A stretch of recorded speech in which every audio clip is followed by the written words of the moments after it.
किसी ने एक प्रश्न किया था कि गुरुदेव वो अगर शनि महाराज को पूजन करना है या बृहस्पति की पूजन करना है या गुरुवार की पूजन करना हो, बृहस्पति महाराज की या शुक्रदेव की या बुध देव की करना हो, तो क्या इनके लिए अलग अलग मंत्रों का स्मरण करना पड़ेगा? हाँ, हमारे शास्त्रों में मंत्र दिए गए हैं। ब्रह्मा जी का मंत्र अलग है तो बृहस्पति का मंत्र अलग है, तो बुद्ध का मंत्र अलग है, तो शुक्र का मंत्र अलग है। पर सारे मंत्रों का अगर निचोड़ है तो आप पंचाक्षर मंत्र का यदि जाप कर लेते हैं, नमः शिवाय, या षडाक्षर मंत्र का जाप कर लेते हैं, ओम नमः शिवाय, उतने में फल की प्राप्ति हो जाएगी। एक ओम अक्षर के भीतर, मात्र एक ओम अक्षर के भीतर, मात्र एक ओमकार के भीतर सारे यज्ञ, सारे अनुष्ठान, सारे वेद, सारे पुराण, सारे शास्त्र, सारे ग्रंथों का सार तत्व मात्र एक ओम अक्षर के भीतर छुपा हुआ है।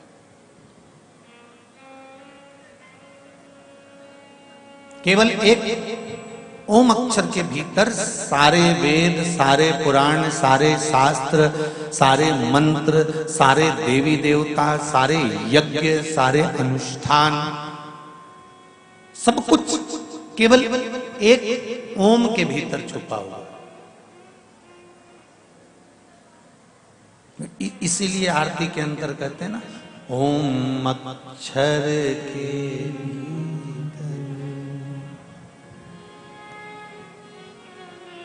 महाराज, ये सब उसके अंदर समाये हुए। शिव आराधना में, शंकर की अविरल भक्ति में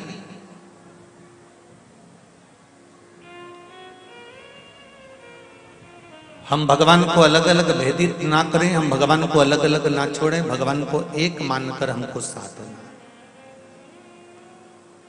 अब कोई कहता है कि मंदिर जाने से क्या भगवान मिल जाएगा? आज के नवयुवक बेटे बेटियां, आज के नवयुवक बच्चे मंदिर जाने को तैयार इतनी जल्दी नहीं होते। फिर भी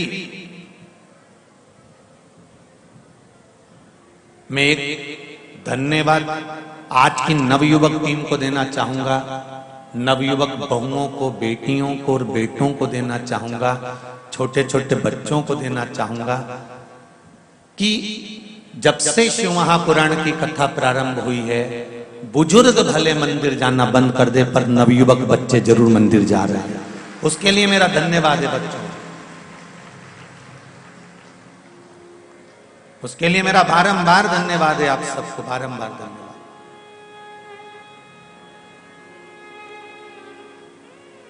कि कम से कम ये नवयुवक बच्चे, नवयुवक बेटे बेटियां मंदिर जाना तो प्रारंभ करे, शिव की भक्ति में तो डूबना प्रारंभ करा।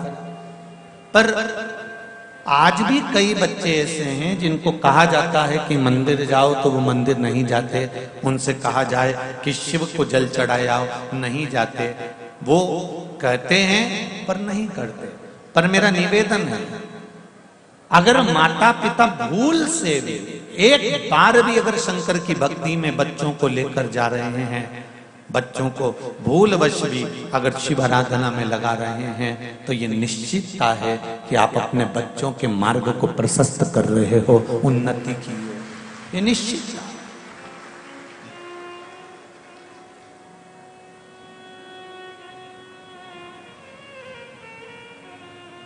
तेरी कृपा बिना न हिले एक भी अणु, लेते हैं श्वास तेरी कृपा से तनु तनु।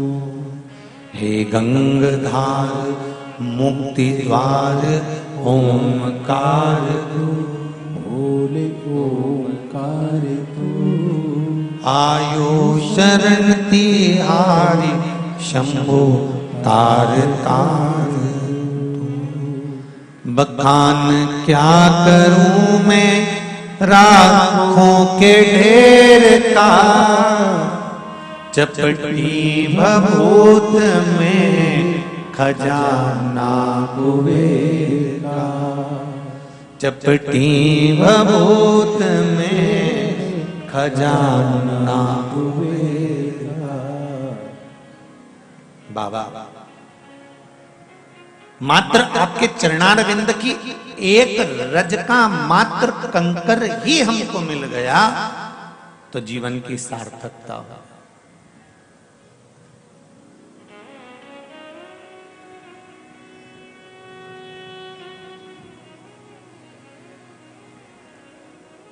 जीवन की सार्थकता।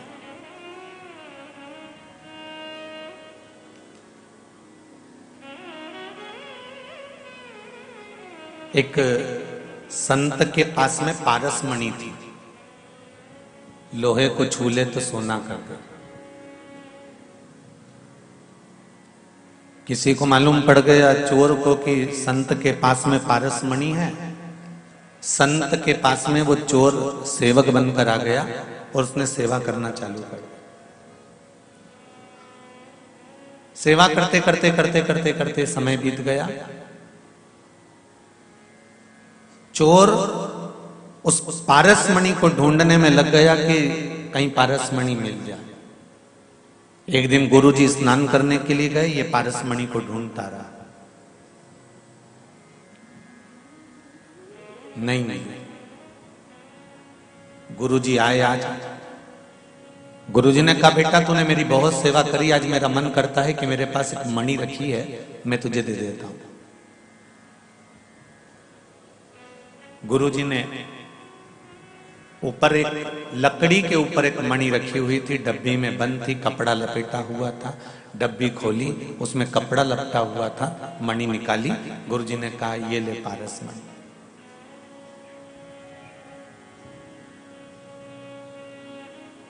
चेले ने कहा गुरुजी बेवकूफ बनाने के लिए मैं ही मिला हूं आपको? सारी दुनिया का मूर्ख मैं ही हूं? गुरुजी ने पूछा क्या हुआ ऐसा? मैंने कहा तेरे को मूर्ख बना दिया? देखो ना गुरुजी, जब ये पारसमणि है तो जिस लोहे की डिब्बी में रखी है उसको तो इसने सोना बनाया ही नहीं।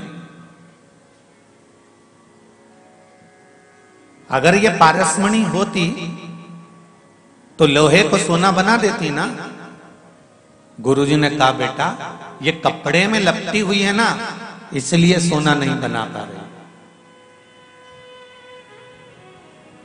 तो क्या गुरुजी कपड़ा हटने के बाद सोना बन जाता है? हाँ, शिव महापुराण की कथा कहती है, गुरुजी ने कहा जैसे ये पारसमणि है, कपड़ा लपटा हुआ है इसलिए लोहे को सोना नहीं बना सकती, उसी तरह काम, लोभ, विषय, वासना, अहंकार और तृष्णा का जब तक ये कपड़ा इस आत्मा पर लपटा रहेगा तब तक ये भी शिव की नहीं हो सकती। ये भी पारसमणि कोई काम कर ही नहीं सकता। कल कथा में कहा था कि कनेक्शन तो सब दूर फैला कर रखा है पर प्लग में जुड़ा नहीं है, तो लाइट कैसे जलेगी? कैसे साउंड चलेगा? कैसे जनरेटर चलेगा? कैसे कैमरा चलेगा? कनेक्शन प्लग में जोड़ना पड़ेगा, स्विच में जोड़ना पड़ेगा, तब जाकर ये लाइट जलेगी। उसी तरह डोरी तो फैली है, तुम भी भगवान का भजन कर रहे हो, स्मरण कर रहे हो, कीर्तन कर रहे हो, मंत्र जाप कर रहे हो, नाम जाप कर रहे हो, सब कुछ कर रहे हो, पर वो जुड़े तो उसमें।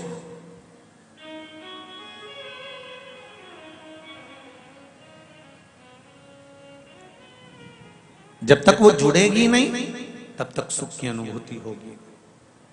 पारसमणि अपना काम जब करती है जब उस पे कपड़ा नहीं होता, और ये आत्मा परमात्मा तक तब जाती है जब इसके भीतर अहंकार का कपड़ा नहीं होता।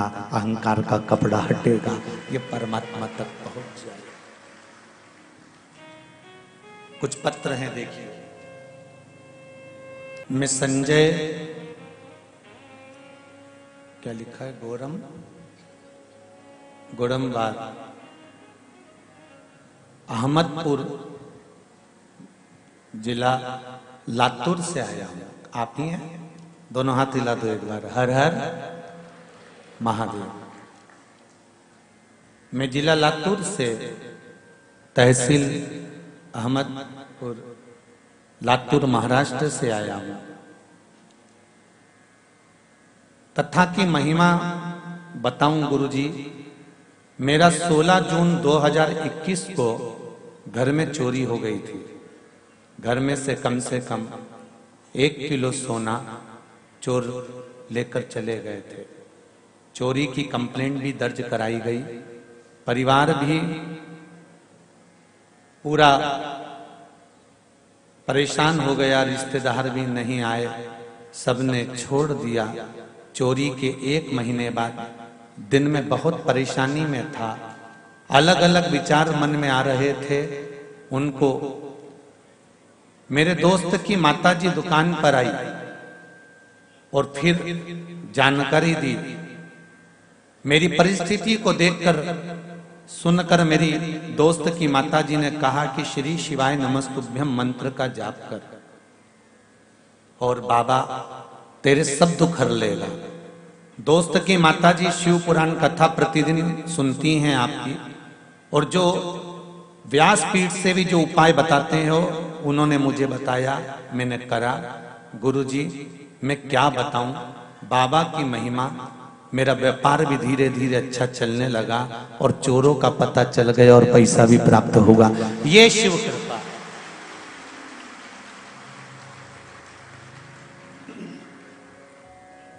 बैठो भाई बैठो। हर हर महा। शिव की उदारता किसको कहते हैं?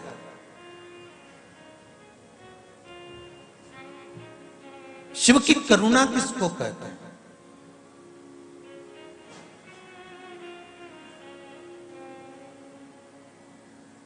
एक बात फिर कहूंगा, तार दिल से जोड़ना। बिछाकर मत रखना कि मैं मंदिर तक जाता हूं, मैं व्रत करता हूं, मैं उपवास करता हूं, मैं साधना करता हूं।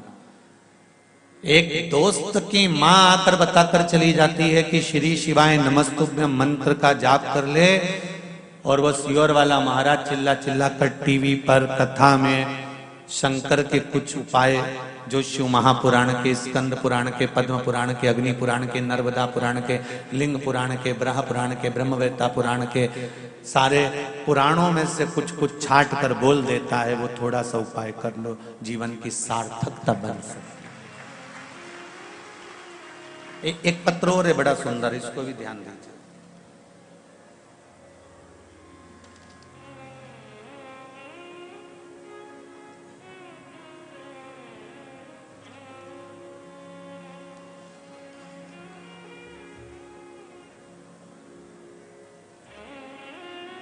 मेरा नाम अनीता बोंद्रे है। मैं सोलापुर से आई हूं। कहीं बैठी हैं अनीता जी? सोलापुर वाली आप ही हैं?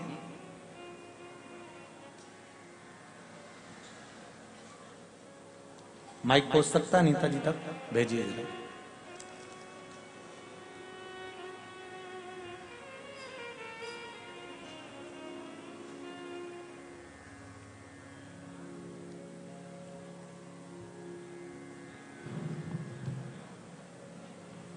श्री शिवाय नमस्तुभ्यम। फास्ट पूछाओ, एक दूसरे को देकर बढ़ाते जाइए। हाँ एक दूसरे को देते जाओ।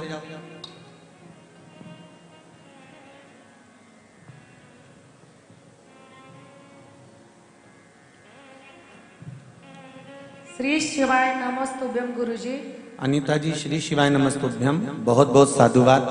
पहले तो आपको धन्यवाद दूंगा कि मेरे देव अधिदेव महादेव ने आपका सुहाग 1 घंटे बाद वापिस लौटा दिया, उसके लिए धन्यवाद दे रहा हूं। आपका सुहाग 1 घंटे बाद वापिस आया, ये मेरे शिव की कृपा है। क्या हो गया था बहन जी? मैं कुबरेश्वर धाम को रुद्राक्ष मणि के लिए लेने के लिए आ रही थी जी। मेरे पति और मैं जी। उनको तीसरा अटैक आ गया था रास्ते में? हाँ रास्ते में। फिर वो उनकी प्राण निकल गई थी, बेशुर हो गए थे। जी। उनके मुंह में पानी नहीं जा रहा था। प्राण निकल चुके थे। हाँ, पूरा बेहोश गए थे। ऐसा शरीर पूरा एक जी क्या समाप्त हो चुका था। हाँ, समाप्त है। फिर मैं रो रही और कान में उनके श्री शिवाय नमस्तुभ्यं का मंत्र बोली जी और पानी उनके मुंह पर छिटा। जी। फिर बस रोकने को बोली, मैं अस्पताल लेकर चलो करके। इसमें आपने लिखा है फिर कोई एक भाई आए। हाँ हाँ, एक भाई आकर बोले आप अस्पताल कर लेकर मत जाओ, आप शिवर को जाओ, कुबरेश्वर धाम को जाकर रुद्राक्ष का पानी पिलाओ बोले। मेरे को अस्पताल लेने को वो मना किया। मैं लेकर नहीं गई, उधर जाकर पानी पिलाया। उनकी जान अब बहुत अच्छी है, उनको एक गोली भी नहीं दी और डॉक्टर के पास लेकर अभी तक नहीं ले गई मैं। अब डॉक्टर का चेकअप करवा दिया, अच्छा है। हाँ बस कुबेर भंडारी ऐसी कृपा बना कर रखे, अब स्वस्थ है ना। हाँ, अभी बस बिल्कुल अच्छे हो। बाबा की कृपा। बैठिए, श्री शिवाय नमस्ते। बैठिए। शिव है ही ऐसा।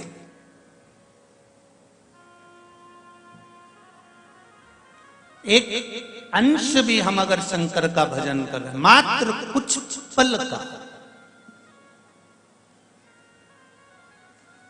इसमें आपने एक लाइन लिखी है दीदी कि मैं उस नवयुवक व्यक्ति को धन्यवाद देना चाहती हूं जिसने अचानक आकर मुझसे कहा कि रुद्राक्ष का जल पिला दो। वो व्यक्ति कोई दूसरा नहीं आया होगा। अटैक आने के बाद लोग डॉक्टर का पता बताते हैं और तुझे रुद्राक्ष दान लेने के लिए कुबेरेश्वर भेज दिया।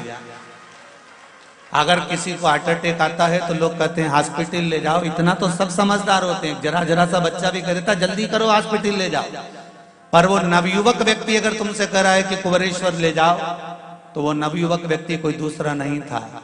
तेरे रुदन पर और तेरे मंत्र पर, श्री शिवाय नमस्तुभ्यं पर मेरा देवाधिदेव महादेव तेरे पास में खड़ा हुआ था, कोई दूसरा नहीं हो सकता।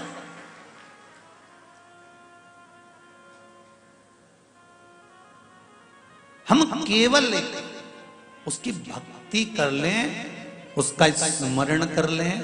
और ऐसे एक पत्र नहीं, ये ढेरों पत्र हैं जिनको आप और हम बीच बीच में श्रवण करें। और भी रखे होंगे, अभी पढ़े नहीं, बहुत सारे हैं, तो पढ़ने में थोड़ा टाइम तो लगेगा।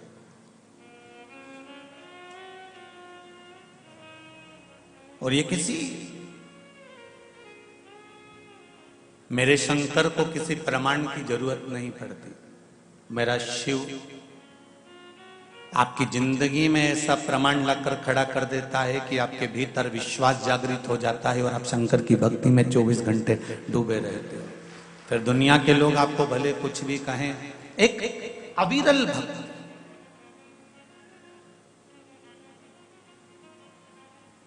और वो सहजता से नहीं मिलती है। पारस मणि के ऊपर कपड़ा पड़ा रहेगा तो पारस मणि लोहे को सोना नहीं बना सकती। आपके भीतर यदि अहंकार का कपड़ा पड़ा रहेगा, लोभ का, काम का, आसक्ति का, तृष्णा का, वासना का कपड़ा चढ़ा रहेगा, तो आप कितने भी शंकर के मंदिर चले जाओ और कितने भी तीर्थ चले जाओ, मेरे परमात्मा की कृपा नहीं मिल सकती। विश्वास सब पर करो, मना नहीं है। कल कथा में कहा था जिस पर कर सकते हो उस पर विश्वास करो, पर भरोसे एक देव अधिदेव महादेव के ही रहना कि उसके सिवा कोई तार भी नहीं सकता। जब मेरे राम जी महाराज सीता जी को ढूंढने के लिए निकले और पता पड़ा कि लंका पर चढ़ाई करना है, तो मेरे राघव जी ने कोई दूसरा कर्म नहीं करा। सबसे पहले लंका पर चढ़ाई करने से पहले, सेतु बांधने से पहले रामेश्वर धाम की स्थापना करी। सबसे पहले उन्होंने भगवान शंकर की आराधना करी, क्योंकि मेरे राघव जी को मालूम था कि जिस लंकाधिपति रावण के पास जा रहा हूं, जिस लंकेश को मैं जीतने के लिए जा रहा हूं, ये लंकेश कोई साधारण नहीं है, शंकर का भक्त है। और शंकर के भक्त को अगर हराना है तो शंकर की करुणा होगी, तब जाकर किसी शंकर के भक्त पर उंगली उठा पाऊंगा। इसलिए स्वयं पहले शिव की आराधना करते हैं। भगवान कृष्ण की 16,108 रानियां थी और 16,108 रानियों से जब भगवान कृष्ण के यहां संतान नहीं हुई, तब उन्होंने गर्गाचार्य बाबा को बुलाया और गर्गाचार्य बाबा से कहा कि मेरी 16,108 रानी और मेरी संतान नहीं, आप कृपा करिए। रुक्मणी, सतभामा, जामवंती, कालंदी, मित्रवृंदा, लक्ष्मणा, इतनी इतनी मेरी पत्नियां और संतान नहीं है। भगवान गर्गाचार्य जी ने कहा शिवलिंग का निर्माण करो, पार्थिव शिवलिंग का निर्माण कर कर उसकी पूजन करो। एक एक रानी के साथ में 11-11 दिन तक भगवान कृष्ण ने शंकर भगवान का शिवलिंग का पूजन करा। शंकर भगवान प्रसन्न हो गए, वर दिया, खड़े हो गए और कहा कृष्ण ठाकुर आप मेरा अभिषेक क्यों कर रहे हो, क्यों पार्थिव शिवलिंग का निर्माण कर रहे हो? भगवान कृष्ण ने कहा मेरी एक एक रानी जिनके घर में संतान नहीं है, 16,108 रानियां जिनके घर में औलाद नहीं। भगवान शंकर ने कहा चिंता मत करो, 11 दिन तक तुमने एक रानी के साथ बैठकर मेरी आराधना करी है, एक रानी से 11-11 संतान उत्पन्न होगी। 1,77,186 भगवान कृष्ण के बच्चे हुए शिव जी की कृपा से।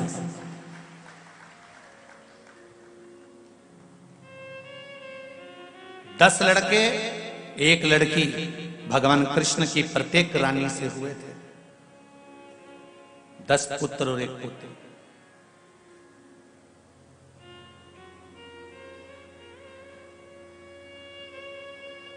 शिव आराधना के बिना कहां जा सकते हो साहब? चंद्र को काया का रोग हो गया, रोग पड़ा, बिलक पड़ा, कौन संभालेगा, कौन बताएगा, कौन क्या करेगा? तब देवर्षि नारद ने कहा तुझे काया का रोग हो गया है, ये रोग कोई मिटा नहीं सकता। अकाल मृत्यु वो मरे जो काम करे, चंडाल का और काल उसका क्या बिगाड़े, जो भक्त हो महा काल का। तो शंकर जी की आराधना कर। शिव की आराधना में सोम डूब गए, शिव की आराधना में चंद्र डूब गए और भगवान ने ऐसी कृपा करी कि जमाई को श्राप दिया था दक्ष प्रजापति ने। चंद्रदेव दक्ष प्रजापति के जमाई थे और शंकर भगवान भी दक्ष प्रजापति के जमाई थे। जब दक्ष प्रजापति को मालूम पड़ा कि चंद्र की काया ठीक हो गई तो दक्ष प्रजापति को तो क्रोध आ गया और क्रोध में आकर दक्ष प्रजापति ने चारों तरफ हाहाकार मचा दिया कि इसको बचाने वाला आखिर कौन है। तब दक्ष प्रजापति को मालूम पड़ा कि सती का पति शिव। दक्ष प्रजापति का हृदय डोल गया और सोच लिया अगर चंद्रदेव की काया शंकर ने अच्छी करी है, मतलब मेरे वचन को मिथ्या कर दिया, तो अब शंकर मेरी सभा में नहीं बैठ सकता। अंदर ही अंदर थोड़ा थोड़ा कुड़ने लगे,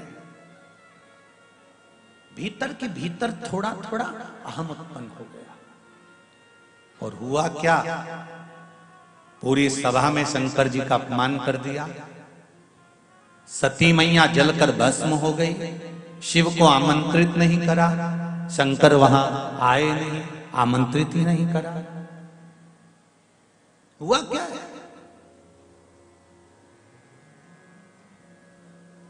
मेरे शिव ने ये नहीं देखा कि ये मेरा साधु भाई है कि कौन है। बस शंकर तो ये देखते हैं कि उसने भजन करा है, शिव ने ये देखा है कि उसने साधना करी है, शंकर भगवान ने ये देखा कि उसने आराधना करी है, शिव ने ये देखा कि उसने स्मरण करा है। भगवान शंकर ये नहीं देखते उसके लाखों दीवाने बड़े से बड़े उसके चरणों में कंकड़ माटी से पड़े। उसके लिए कोई करोड़पति है तो वो भी बराबर है, कोई रोडपति है तो वो भी बराबर है, उसके लिए कोई धनवान है तो वो भी बराबर है, और कोई साधारण है वो भी बराबर है। उसके लिए कोई बड़ा नहीं, कोई छोटा नहीं। वो तो कहता है कि जिसने मुझे दिल से भज लिया। और देखो शंकर भगवान को देवता भी भजते हैं तो असुर भी भजते हैं। रावण ने भी भजा, कंस ने भी भजा, कौन नहीं भजता?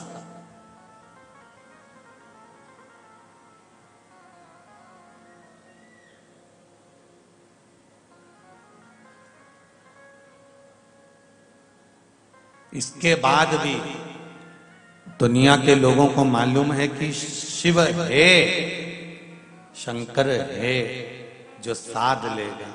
इसके बाद भी दुनिया के लोग यहाँ वहां भटके कि हम मां चले जाएंगे तो कुछ चमत्कार हो जाएगा या कोई घुमा के कुछ दे देगा। उसके बाद भी अगर दुनिया के लोग भरमाए तो दुनिया की विवेक बुद्धि बेकार।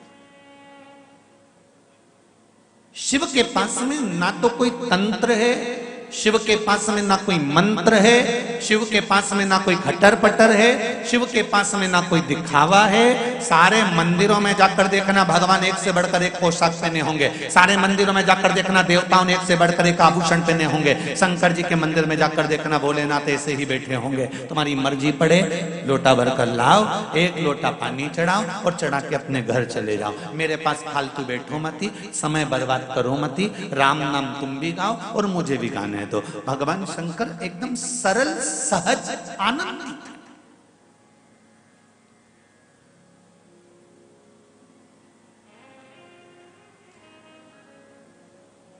उसकी भक्ति की अविरलता आपके जीवन को सुख देती है।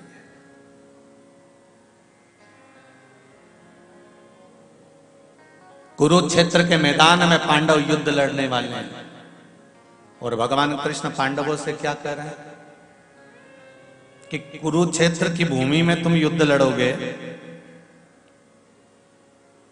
कुरुक्षेत्र की भूमि में तुम युद्ध कर रहे हो, यह कोई साधारण भूमि है?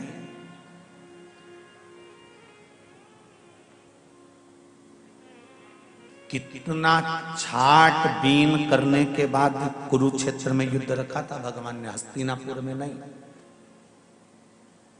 कथा, सत्संग, भजन, कीर्तन, स्मरण, पूजन, पाठ, ये जो भी होता है ना, कुछ जगह की, इस स्थान की मूलता से होता है। ये कथा बाहेती परिवार किसी दूसरे गार्डन में भी करा सकता था, दूसरे लॉन में भी करा सकता था, पर ये सूर्या इस भवन में अगर कथा हो रही है तो इसमें बाहेती परिवार का तो भगवान की कृपा से भाव है, पर साथ में हो सकता है कि इस भवन में, इस भूमि पर भी कभी जिंदगी में भगवान शंकर की कृपा हुई होगी, इसलिए हो रहा। शिव कृपा बिना नहीं हो सकता, शंकर की करुणा बिना नहीं हो सकता।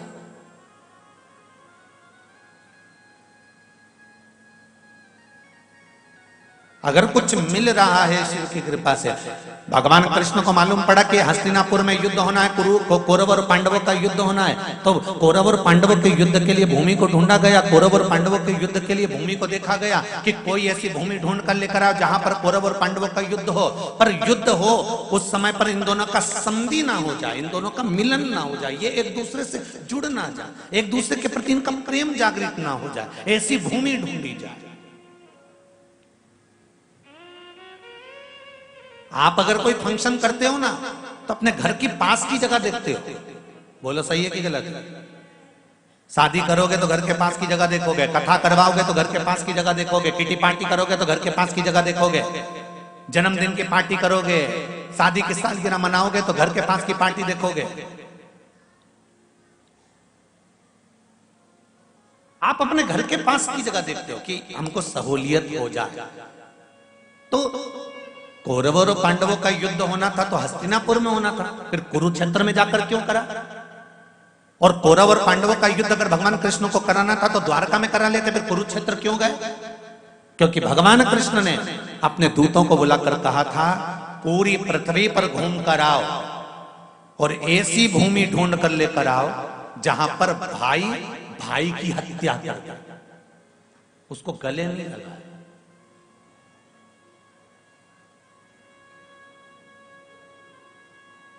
पूरी पृथ्वी पर घूमो और ऐसी भूमि ढूंढना जहां भाई भाई की हत्या कर दे। सारे दूत भगवान कृष्ण के सारे गण गए, पार्षद गए देख कर आए, द्वारपाल गए देख कर आए, पर ऐसी भूमि नहीं मिली। अंत में कुरुक्षेत्र पहुंच गए जहां पर बड़े भाई ने छोटे भाई से कहा जा खेत में पानी अंदर घुस रहा है, प्रवेश कर रहा है, वहां पर मेड़ बांध दे। मेड़ बांधना मतलब मिट्टी से रोक देना, जा पानी को रोक दे। छोटे भाई ने कहा मैं रोटी खाने जा रहा हूं, भोजन करने जा रहा हूं, भैया आप फ्री हो, आप जाकर रोक दो। बड़े भाई को क्रोध आया, कंधे पर हल रखा था, छोटे भाई के माथे पर मार दिया, पेट में हल मार दिया और उसको हल से खींचता हुआ ले गया और ले जाकर जहां से पानी आ रहा था वहां मिट्टी की जगह अपने छोटे भाई को सुला दिया। भगवान कृष्ण के सेवकों ने देख लिया और जाकर ठाकुर जी से कह दिया, हमने वो भूमि ढूंढ ली जहां पर भाई भाई का दुश्मन है। वो भूमि कौन सी है? तो कहा कुरुक्षेत्र की भूमि है। भगवान कृष्ण ने कहा कुरुक्षेत्र की भूमि में अब मुझे युद्ध तो कराना है, मना नहीं है, पर जब ये आपस में एक दूसरे को मारेंगे, पांडव मारेंगे कौरवों को और कौरव मारेंगे पांडवों को, कौरव जीत गए तो हस्तिनापुर उनकी हो जाएगी और पांडव जीत गए तो हस्तिनापुर उनकी हो जाएगी। पर जो सैनिक 13 अक्षौणी सेना इनकी है तो 19 अक्षौणी सेना उनकी है। जब ये सैनिक आपस में मरेंगे, इनको क्या मिल रहा है? इनको हस्तिनापुर का राज्य मिल रहा है क्या? इनको हस्तिनापुर प्राप्त हो रहा है? भगवान कृष्ण ने कहा रुको, मुझे ध्यान लगाकर देखने दो कि जिस भूमि पर मैं युद्ध करवाऊंगा इस भूमि पर मरने वालों की दशा क्या होगी, मुझे वो देखना। तब भगवान कृष्ण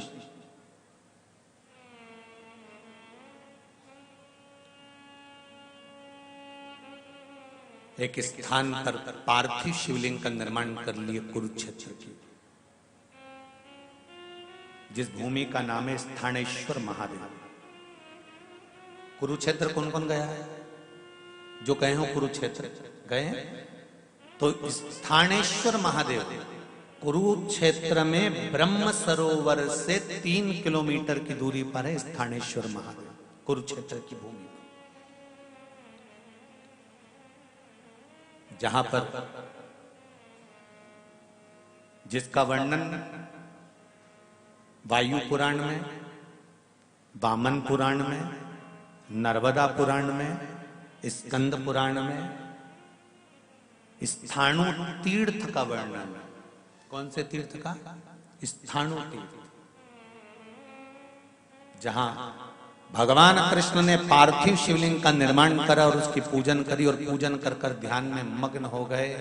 शंकर भगवान वहां प्रकट हो गए, प्रकट हुए और पूछा क्या बात है कृष्ण, क्या हुआ? भगवान कृष्ण कहते हैं प्रभु बस ये चाहता हूं कि जिनके प्राण यहां छूटेंगे उनको वैकुंठ मिलेगा कि नहीं मिलेगा।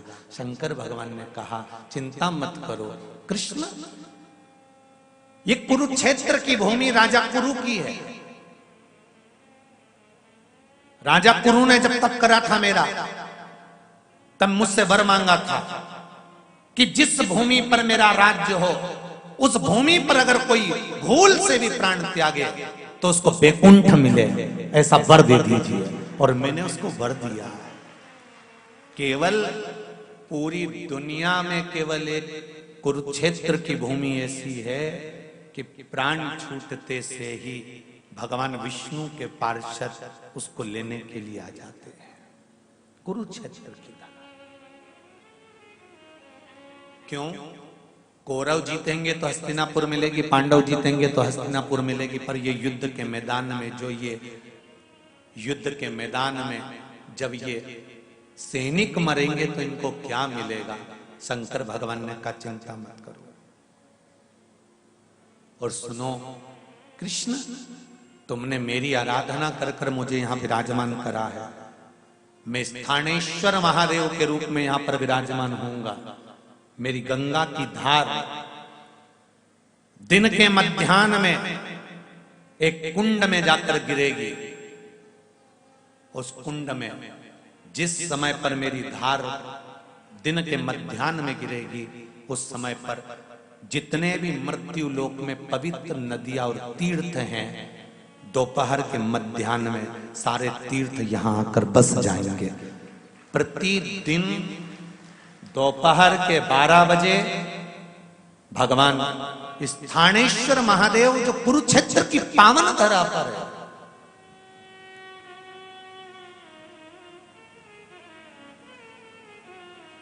सामने जहां कुंड बना हुआ है, वहां स्थानेश्वर महादेव के सम्मुख में दोपहर के मध्याह्न में 12 बजे 33 कोटि देवता सारे तीर्थों के साथ आकर बस जाते हैं।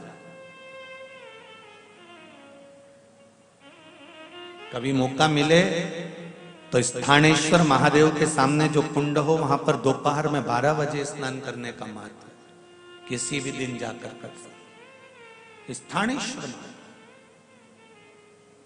मेरा ओघड़दानी, मेरा भोलेनाथ, मेरा त्रिकालदर्शी, मेरा कैलाशी, मेरा विनाशी, मेरा शंभु, मेरा शंकर, मेरा देव अधिदेव महादेव। ये नहीं कि धनपति को तारता होगा, गरीबों को नहीं। मेरा शंकर सबसे पहले। और देखो शिव के पास में तो सब भृंगी, श्रृंगी, नंदी, ये सब बड़े विचित्र विचित्र है।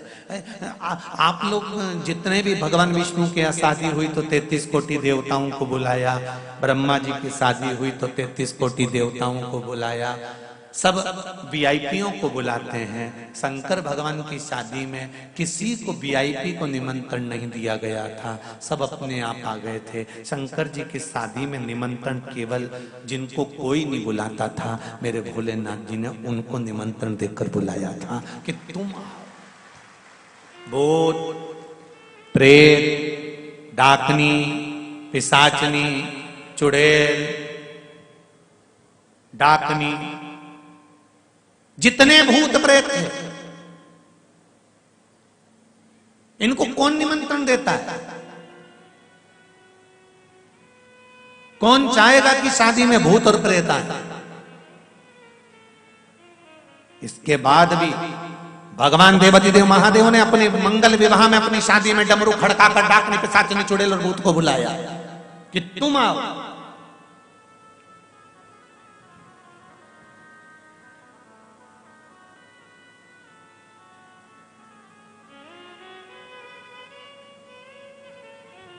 जब भोजन बच जाता है शादी का तब गरीबों में बांटा जाता है।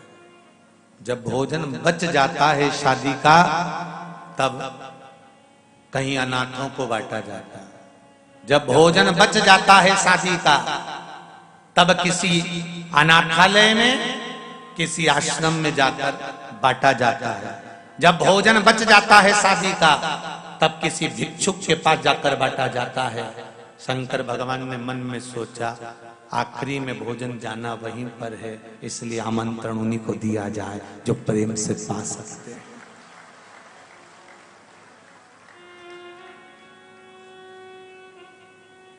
₹5 करोड़ की भी शादी कर लेना,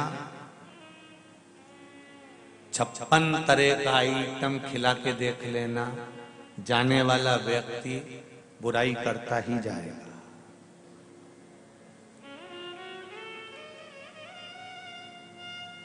नहीं करोगे तो भी बुराई करेगा और करोगे बोलो तो भी बुराई करेगा। बहुत पैसे वाला व्यक्ति, बहुत करोड़पति व्यक्ति अपने लड़के की शादी में अगर 1 रुपया खर्च ना करे, अपनी बेटी की शादी में ठन्नी खर्च ना करे तो दुनिया के लोग कह देंगे अरे कितना है, कहीं छाती पे बांध के मरेगा, किसी को नहीं खिलाया।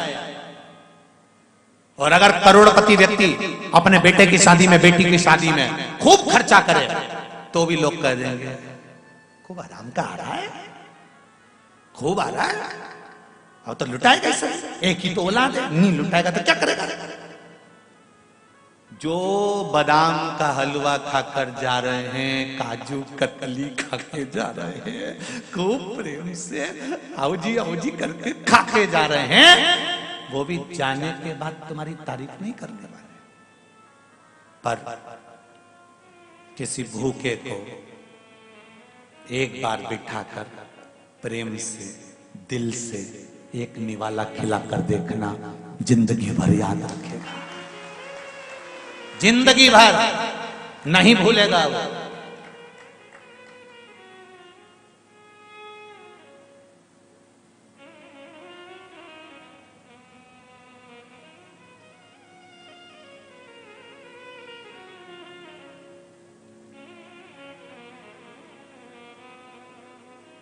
एक बहुत प्रसन्नता का बात है बहुत अच्छी बात है, बोलो तो बोल दो रे भैया, बोल दो। बहुत दिल को अच्छी लगी है इसलिए कहना चाहता हूं। हैदराबाद में हम पहले जब आए थे तो यहाँ के वृद्धाश्रमों में भी गए थे और वहां जाकर देखा था तो बहुत सारे वृद्ध लोग वहां रह रहे थे। पर अब की बार जब वृद्धाश्रम की सूचनाएं हमने प्राप्त करी तो सूचना मिली कि जितने वृद्ध थे उन लोगों को उनके बच्चे लेकर चले गए, थोड़े से बच्चे। बहुत बहुत धन्यवाद मेरे नवयुवक बेटे और बेटियों को और बहुओं को और बच्चों को। दिल से बधाइयां देता हूं आपको, दिल से आशीर्वाद और दिल से बधाइयां देता हूं कि वृद्धाश्रम में अब बूढ़े कम हो गए हैं, उसके लिए आपको धन्यवाद है, बहुत बहुत धन्यवाद। जहां वृद्धाश्रम में ढेर बुजुर्ग हो गए थे वहां बच्चों को, बहुओं को, बेटियों को, मेरे बेटों को अब यह भान हो गया कि हमारा भी बुढ़ापा आएगा, हमारी औलाद भी अगर हमको ले जाकर वृद्धाश्रम में छोड़ेगी तब हमारी क्या दशा होगी। आज आपने सेवा के प्रकल्प को आगे बढ़ाया है, इसलिए मेरा हैदराबाद की इस पावन धरा को नमन करता हूँ, भाग्यनगर को प्रणाम करता हूँ कि कहीं खुशी हुई है, हृदय को अच्छा लगा। अच्छा लगता है तो बोलने में जाता पीछे कुछ नहीं।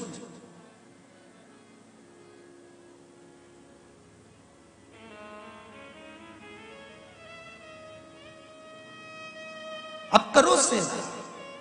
आप 1 करोड़ की शादी करो, 5 करोड़ की शादी करो, 50 लाख की शादी करो, 40 लाख की शादी करो, तुम्हारी मर्जी पड़े, पूरी दुनिया का धन लुटा दो, हमें मतलब नहीं है। हमारा तो इतना सा कहना है कि उस शादी में से थोड़ा सा रुपया निकालकर कहीं गरीबों के बीच में पहुंचकर, साधारणता के व्यक्ति के बीच में पहुंचकर, या हम ये भी नहीं कहेंगे कि तुम दूसरी जगह खर्च करो, अपनी समाज में भी अगर कोई थोड़ा सा भी डाउन है तो प्रयास करना कि उसकी बेटी या उसके बेटे की पढ़ाई या उसके लिए कुछ अच्छा करने का प्रयास हम करें, जिससे हमको जीवन में सुख मिले,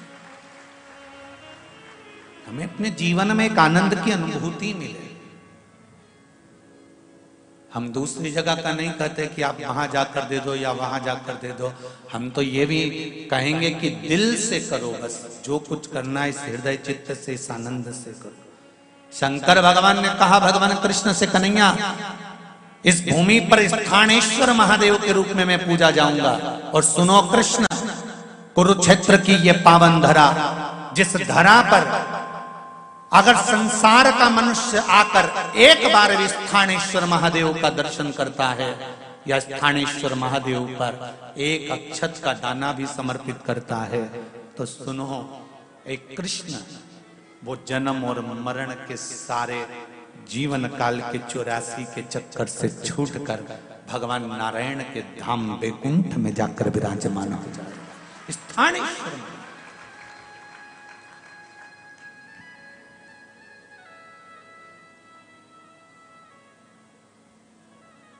सहज नहीं, शिव भक्ति सरल नहीं है। शंकर भगवान की भक्ति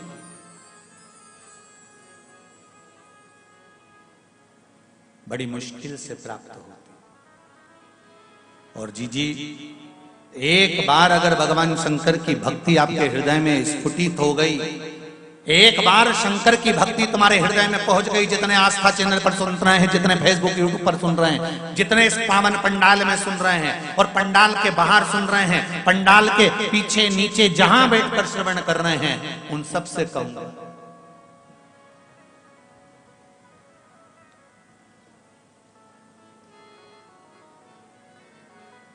ये इस एसी के पंडाल में आज जगह नहीं, तो बाहेती परिवार ने व्यवस्था करी कहीं बाहर नीचे साइड में पीछे कि कहीं लोग आराम से बैठकर कथा कर तत्व ग्रहण कर ले।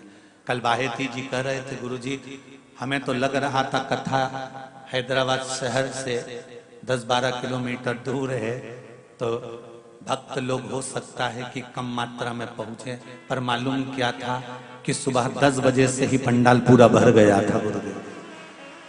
ये भक्ति है आप, ये हृदय के बीच की भक्ति, शिव स्मरण की भक्ति।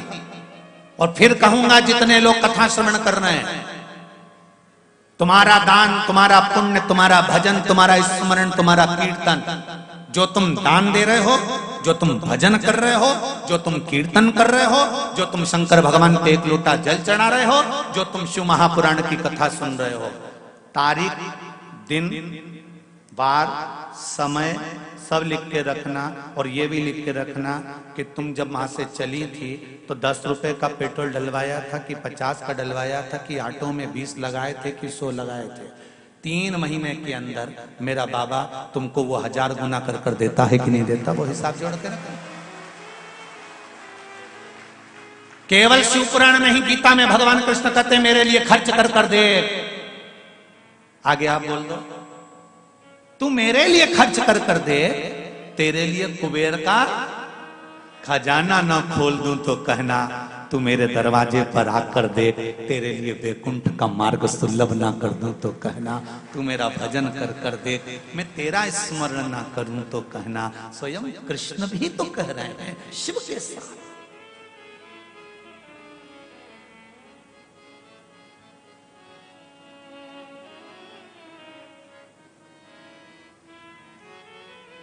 भाग्यशाली है भाई परिवार।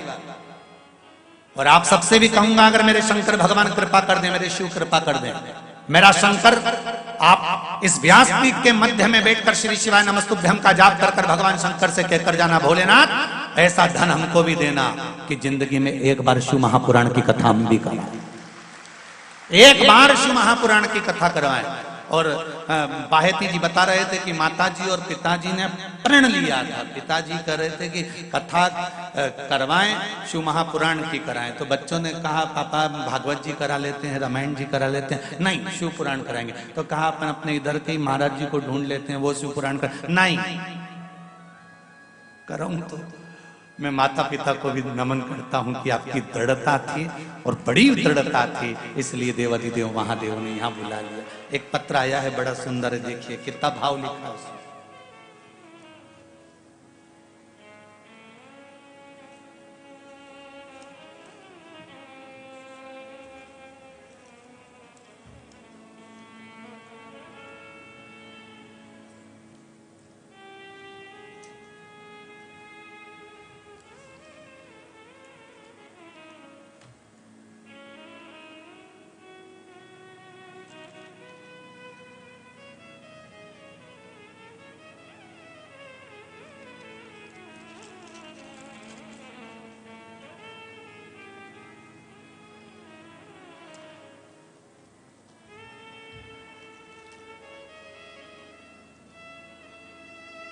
गोविंद लाल जी, लीला देवी जी, मैसूर कर्नाटक।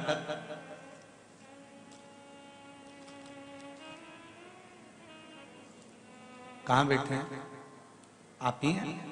दोनों हाथ हिला दो एक बार। हर हर महादेव। आपने लिखा है माता जी,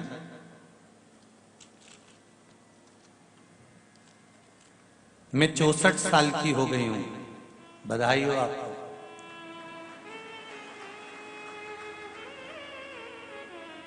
ऐसे ही मुस्कुराते रहिए। जिंदगी के हर पड़ाव पर आपकी प्रसन्नता और आपकी स्माइल ऐसी ही रहना चाहिए। चाहे कितने भी उम्र बढ़ती जाए, पर दिल अपना शिव से लगा होना चाहिए। मैं 64 साल की हो गई हूं। मैंने पहली बार सोमनाथ, द्वारका, नागेश्वर सब यात्राएं करी हैं। गुरुदेव ओमकारेश्वर होते हुए सीहोर रुद्राक्ष लेने आई थी। गनगौर के दिन थे, सीहोर में थे।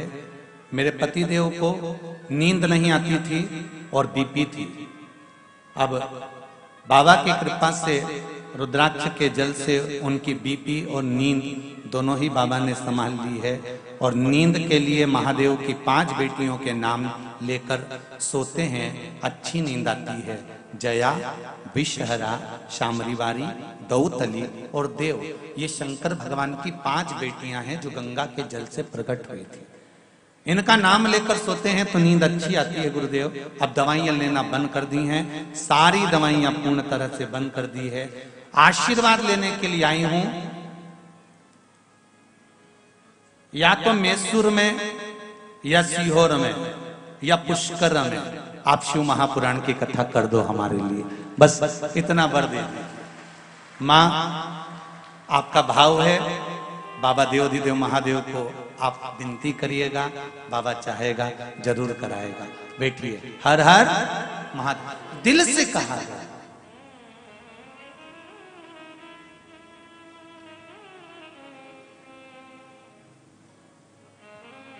आप हृदय से उसको कहो तो सही, एक बार मन से उससे प्रार्थना करो तो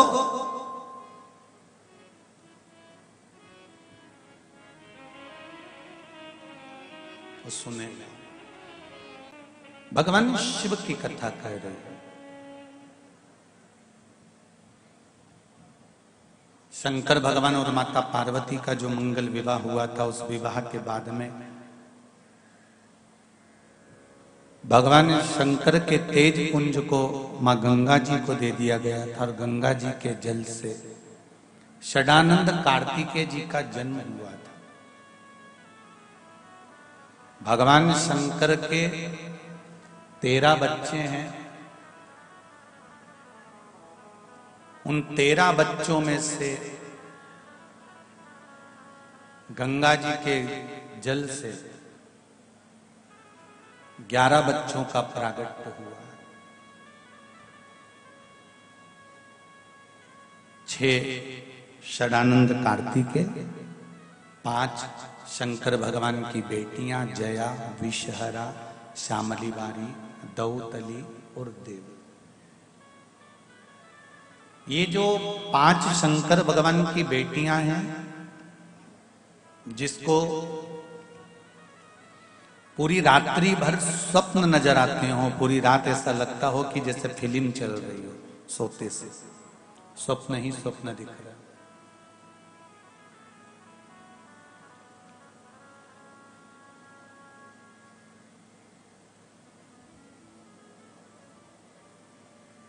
रात में चावल की कटोरी, एक बाटकी में कटोरी में थोड़ा सा चावल, कहीं पर भी कक्ष में जहां सोते हो उस भूमि पर कहीं पर भी रखकर, जया, साथ में बोलेंगे शिव जी की 5 बेटियों का नाम, जया, विषहरा, श्यामलीवारी, दौतली, देव, ये 5 बेटियों का नाम लेकर शंकर भगवान की उस कटोरी का स्पर्श कर कर रात्रि को आराम से सोइए। फिर दूसरे दिन उस कटोरी के चावल को कहीं पक्षियों के लिए जया, विषहरा, श्यामलीवारी और दौतली का नाम लेकर डाल दीजिए। थोड़ा सा चावल लेना, ज्यादा नहीं। महाराज, स्वप्न में अगर पूरी फिल्म जैसा चरित्र चलता हो, रात भर एक सपना पूरा हुआ, दूसरा आ गया, दूसरा पूरा हुआ, तीसरा आ गया, तीसरा पूरा हुआ, चौथा आ गया, रात भर जो स्वप्न ही स्वप्न दिखते हैं, तो वो पूर्ण रात्रि के स्वप्न दिखना बंद हो जाएंगे और नींद बाबा देवाधिदेव महादेव की कृपा से अवश्य। पर तार फैलाओ तो स्विच भी लगाना। बात ध्यान रखना, जरा दिल से करिए शिव की बात, मन से। दिखावे की भक्ति नहीं करिएगा शंकर भगवान की। भगवान शिव को दिखावा प्रिय नहीं है। कई बार ऐसी कथाएं सामने आकर प्रकट हो जाती है जहां पर दिखावा प्रिय नहीं। रावण ने, लंकाधिपति लंकेश ने, रावण ने 9 ग्रह देवताओं को बंदी बना लिया। चंद्र को, सूर्य को, बुध को, बृहस्पति को, राहु को, केतु को, मंगल को, सबको ले जाकर बंदी बना लिया, सारे ग्रहों को।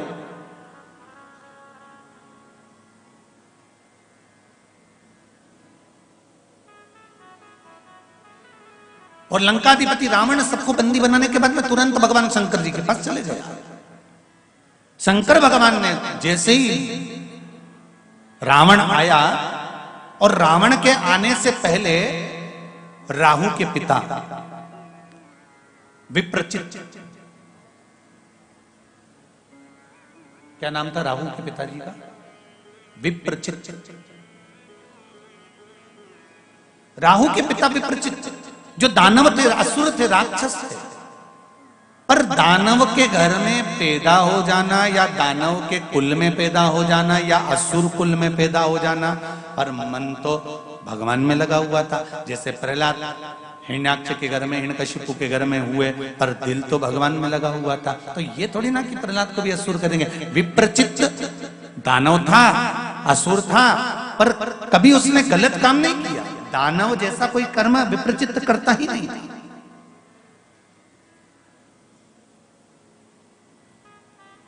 लंकाधिपति रावण भगवान शिव के पास पहुंचे, उससे पहले विप्रचित्त भगवान शंकर के पास पहुंच गया।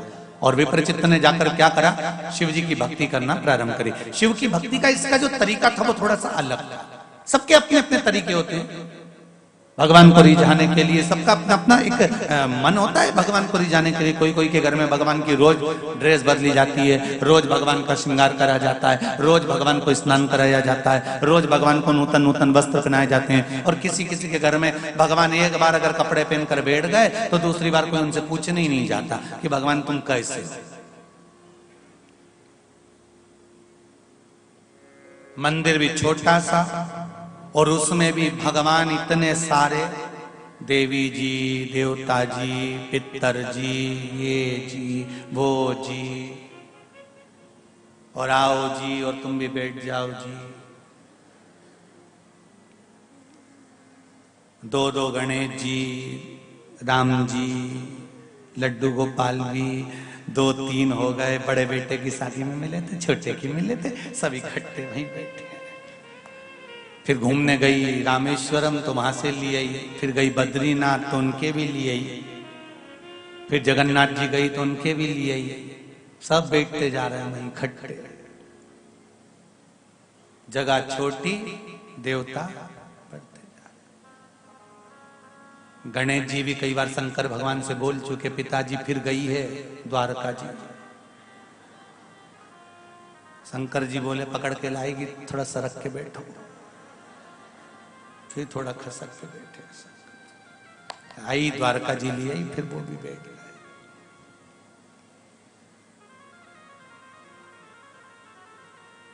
कभी तुम्हारे घर में जाके देवताओं की गिनती लगाना, और सवेरे से आई इतनी सी खड़ी शक्कर लाई, इतनी सी मिश्री शक्कर या लड्डू भी लाई तो इतना बड़ा। भगवान को छोटा अच्छा लगता है ना, इतना सा लड्डू, इतनी सी बर्फी, और भगवान के सामने रख के, हाथ जोड़ के और घंटी पकड़ के, तन मन धन सब कुछ तेरा, भगवान के ठेंगा तो अंदर कर ले।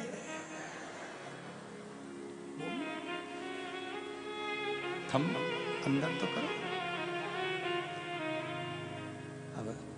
गणेश जी कह रहे हैं पिताजी मैं खाऊंगा, शंकर जी के मैं खाऊंगा, देवी जी के मैं खाऊंगा, पितर जी के मैं खाऊंगा, राम जी के मैं, कृष्ण भगवान के मैं, सारे देवता बैठे इतने सारे। और भगवान को कपड़े वपड़े पहना के खूब ठसा ठस बिठा के, और कलश पास में रखा था, मालूम पड़े वो भी लुढ़क गया, भगवान की ड्रेस भी गीली हो गई। अब गणेश जी कह रहे कि पिताजी ये तो गीले हो गए। पिताजी बोले बेटा अब तो गई, कल ही आएगी। अब क्या?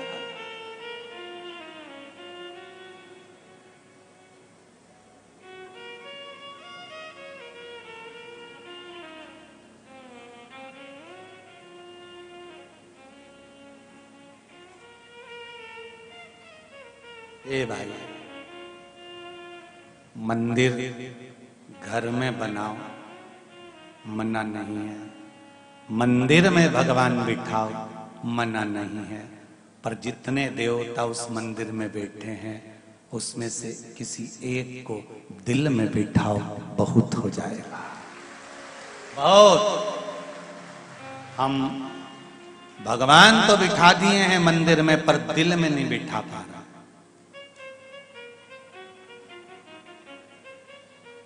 भगवान को दिल में बिठाना पड़ेगा। इसलिए शायद शंकर भगवान कहते हैं कि मुझे दिखावे से मतलब नहीं है, मेरे मंदिर में तो आना, एक लोटा पानी लेकर आना और डाल के जाना, और उसके बाद में बेलपत्री मेरे पास जो पड़ी हो उसी को उठा के धो के वापिस चढ़ा देना। तेरे से हाथ जोड़ के निवेदन है कि तू अपने घर से भी मत ला, तू तो मेरा ही मुझको दे दे, वो ही बोल, उतना ही तुम कर लो ना, उतना ही बोल। विप्रचित्त का नियम था, इसकी भक्ति थोड़ी सी अलग थी। विप्रचित्त कैसी भक्ति करता था? तो विप्रचित्त की जो भक्ति थी, इसको कोई मंत्र साधना, कोई तंत्र साधना, कोई कुछ आता तो था नहीं। विप्रचित्त एक काम करता था, शंकर भगवान के मंदिर में जाता था, शिव के द्वार जाता था, शंकर की चौखट पर पहुंचता था, कैलाश धाम पर जाता था, भगवान शंकर के काशी में जाता था, और वहां पर कुछ अगर पड़ा हुआ है, कुछ फैलारा पड़ा हुआ है, कुछ कचरा पड़ा हुआ है, कोई सामग्री पड़ी हुई है, तो उसको उठाकर विसर्जन कर देता था। कोई निर्माल्य पड़ा हुआ है, उसको विसर्जन कर देता था। ध्यान दीजिएगा जरा, तुम्हारे घर में फूल माला जो इकट्ठी होती है, तुम्हारे घर में भगवान को पुष्प चढ़ाते हो, वो निर्माल्य जो एकत्रित होता है, उस एकत्रित निर्माल्य को घर का जो व्यक्ति विसर्जन करने जाता है, वो अपनी जिंदगी के सारे रोग और सारे दुख का भी विसर्जन कर कर आता है, केवल निर्माल्य विसर्जन नहीं करता।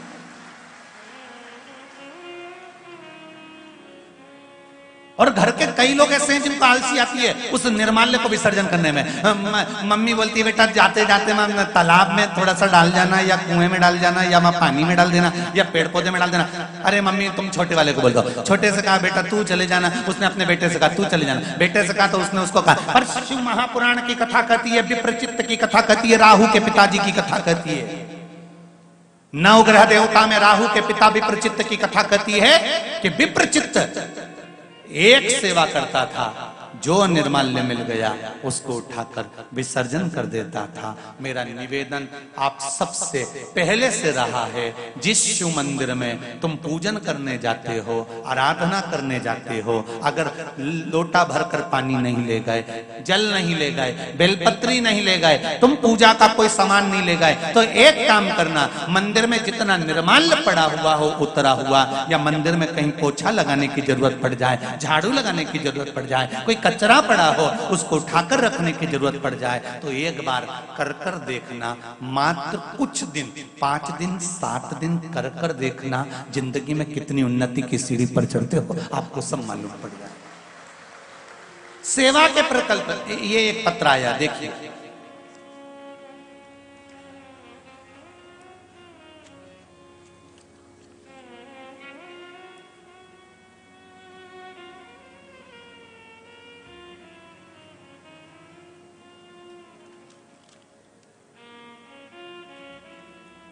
सो गौरी किरण टहरे हिंगोली महाराष्ट्र से हैं, कहीं बैठी हो तो हाथ उठाइए। आप ही हैं? दोनों हाथ हिला दो एक बार, हर हर महादेव। मेरी छोटी बहन का 12 साल का लड़का, जिसके सिर में से नस से खून बहना प्रारंभ हो गया था अचानक, डॉक्टरों ने उसे हैदराबाद के लिए हॉस्पिटल के लिए जाने को कह दिया था। हमने उसको हैदराबाद लेकर आ गए, हॉस्पिटल में एडमिट कर दिया, पर खून बंद नहीं हुआ। डॉक्टर भी आश्चर्य में थे, क्या होगा, रक्त क्यों बंद नहीं हो रहा। इलाज चालू हो गया। तब उसी हॉस्पिटल के बाजू में शिव मंदिर था और वहां पर पूजा का कार्य चल रहा था। तभी मैंने मेरी बहन को कहा, तू श्री शिवाय नमस्तुभ्यम का जाप कर और कुछ भी कर कर मंदिर में जा और बाबा को आंवले के जल वाला प्रयोग करना प्रारंभ कर दे। आंवले के जल का प्रयोग जैसे ही शिव मंदिर में कर कर आई, और बाबा ने ऐसी कृपा करी, उसका खून बहना बंद हो गया। मात्र 2 टेबलेट देना पड़ी और मेरा वो बच्चा वापिस अपने घर आ गया और वो स्वस्थ है। अब ठीक है बालक, बहुत बहुत साधुवाद। हर हर महादेव। बैठिए। हर हर महादेव। शिव भक्ति।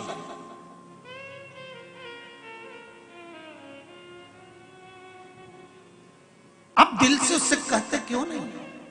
हम तो कहते हैं बड़ी से बड़ी बीमारी कैंसर जैसी भी हो जाए, लीवर किडनी बेकार भी हो जाए, डैमेज भी हो जाए, डायलिसिस भी चल रहा हो, तो जो दवाई आप खा रहे हो डॉक्टर से लेकर, वो डॉक्टर की दवाई को भी हाथ में लेकर एक बार मेरे देवाधिदेव महादेव से कहो तो बाबा, मैंने इतने प्रेम से कथा सुनी है, बहुत शिव महापुराण की कथा सुनती हूँ, मैंने मोबाइल पर सुनी, पंडाल में तो नहीं गई बाबा, पर जितने भी लोग कथा में आते हैं वो भी तो मोबाइल पर और टीवी पर सुने होते हैं बाबा।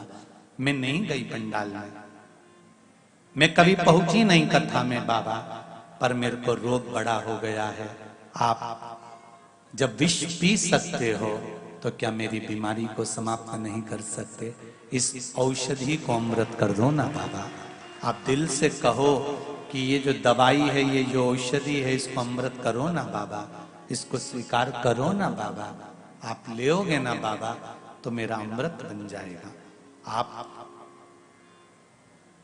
मैं फिर निवेदन करूंगा, सत्यनारायण भगवान की कथा घर में करके देखना। किस किस के यहाँ होती है कथा? हाथ उठाओ। कभी तो हुई होगी, रख लो। सत्यनारायण भगवान की कथा करके देखना, उसका जो सीरा बने, पंजेरी बने, हलवा बने, सीरा बने, उसको सेक कर देखना और पंचामृत बना कर देखना। सीरा पंचामृत सत्यनारायण भगवान के सामने रखना पूजन में, कथा में, और थोड़ा सा सीरा पंचामृत उसी में से अलग फ्रिज पर रख देना, या तुम्हारी मर्जी पड़े अलमारी पर रख देना। दोनों की जब पूजन हो जाए, सत्यनारायण जी की आरती हो जाए, कथा हो जाए, दोनों प्रसाद को खाकर देखना, जो फ्रिज पर रखा हो या अलमारी पर रखा हो उसको, और जो सत्यनारायण भगवान के सामने रखा हो उसको, दोनों में स्वाद किस में आएगा तुम खाकर देखिएगा। एक बार प्रैक्टिकल कर कर जरूर देखना, कहीं सीवर वाला महाराज झूठ तो नहीं बोल रहा।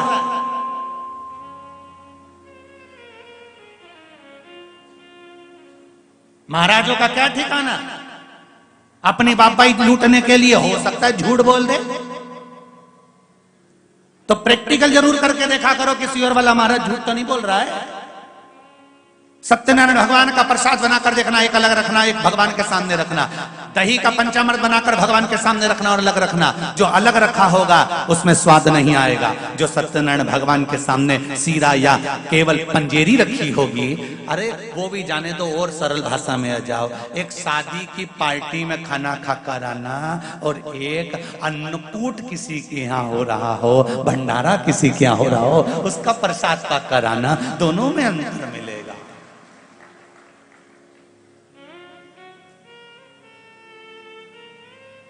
वहां पनीर टिक्का बना है,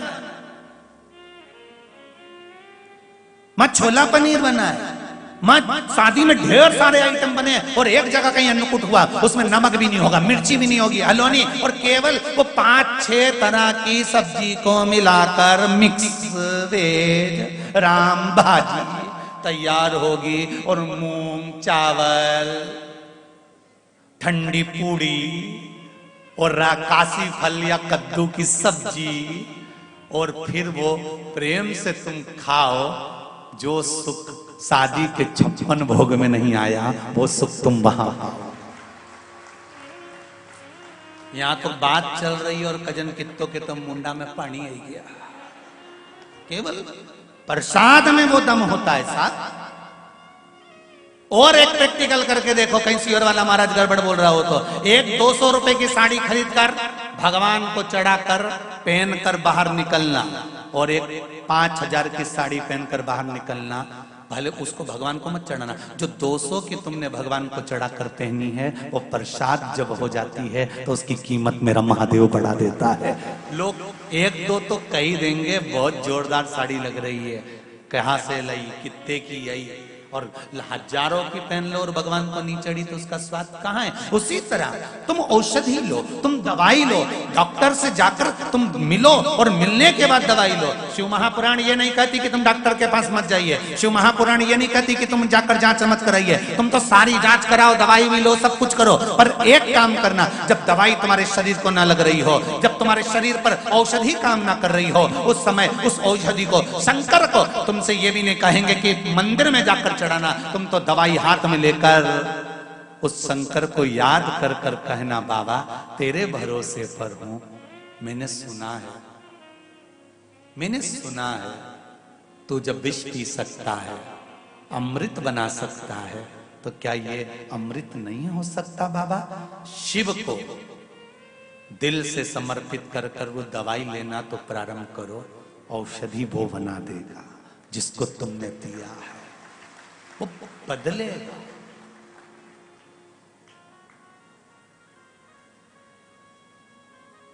उसको कहो तो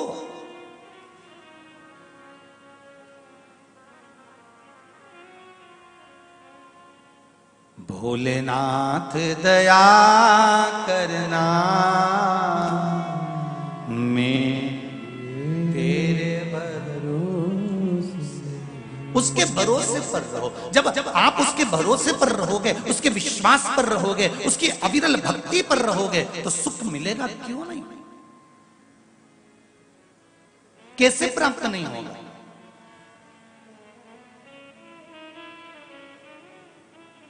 गुरुजी बेटे की शादी नहीं हो रही। किसका बेटा है? हमारा बेटा है ना, उसकी शादी नहीं हो रही। हमारी जेठानी का बेटा है ना, उसकी शादी नहीं हो रही। हमारी देवरानी का बेटा है ना, उसकी शादी नहीं हो रही। अभी तक वो देवरानी का बेटा है, अभी तक वो जेठानी का बेटा है, अभी तक वो तुम्हारा बेटा है। जिस दिन तुमने कह दिया महादेव का बेटा है, तो महादेव शादी करेगा। तुम तुम्हारी बात तो खत्म करो पहले।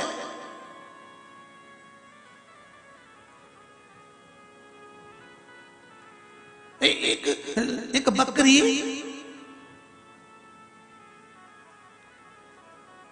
शंकर जी के मंदिर में पहुंच गई। मंदिर का दरवाजा खुला था। बकरी को थोड़ी नहीं मालूम था कि मंदिर है। पक्षी को थोड़ी ना मालूम रहता है कि मंदिर है। पशु को थोड़ी ना मालूम है कि मंदिर है। उसको तो दरवाजा खुला मिला, बकरी अंदर घुस गई। किसी ने बेलपत्री चढ़ाई थी, नमः शिवाय, चंदन से नमः शिवाय नमः शिवाय शिव जी पे चढ़ी थी। बकरी अंदर घुस गई, शंकर जी के शिवलिंग पे चढ़ी हुई बेलपत्री खा गई।